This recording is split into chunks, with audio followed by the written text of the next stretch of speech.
ये वीडियो कैसे लगी, क्यों लगी, ये एम्बुलेंस क्यों आई, चलिए इस ब्लॉग में बताते हैं।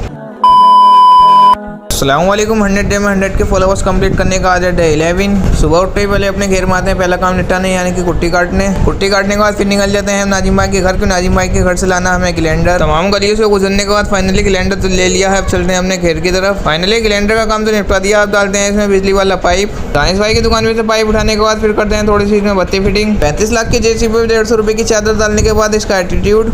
झुक के रहना पड़ेगा मेरे आगे, क्योंकि मैं अपने में खुद हीरो हूँ। ये बात तो मैंने आपको बताई नहीं कि एम्बुलेंस क्यों आई। एम्बुलेंस दी आई कि हमारे यहाँ लग रहा है आपको चेक करने वाला कैंप। फिर निकल जाते हैं मरतले की तरफ की जिन्हें तो करानी है अपने मोबाइल में लेविलेशन। सड़कों की हालत देख के ऐसा कोई लग रहा है गाड़ी चल रही है, रोड रोलर चल रहे हैं, सड़क कोई हो रही है, नदी हो। तमाम सड़कों पर झटके खाने के बाद शरीर के अंचे पंजे ढीले करने के बाद फिर आए थे मोबाइल में लेविलेशन कराने। इनके मोबाइल की लेविलेशन कराने के बाद फिर आए थे अपनी स्कूटी को धोने की। कुछ सड़क की वजह से कुछ ज्यादा ही गंदी हो गई थी। स्कूटी धोने के बाद फिर करते हैं अपना पहला काम यानी कि दूध दूने का। फाइनली दूध दूने के बाद फिर डालते हैं इनको कुट्टी। डालने के बाद फिर डालते हैं इनका प्रोटीन। अल्हम्दुलिल्लाह घेर के सारे काम निपटा के फिर आते हैं मगरिब की नमाज पढ़ लें। अल्हम्दुलिल्लाह नमाज तो पढ़ ली। नमाज पढ़ने के बाद ब्लॉग को करते हैं यहीं इंतकाल। फिर मिलते हैं कल एक और न्यू ब्लॉग में।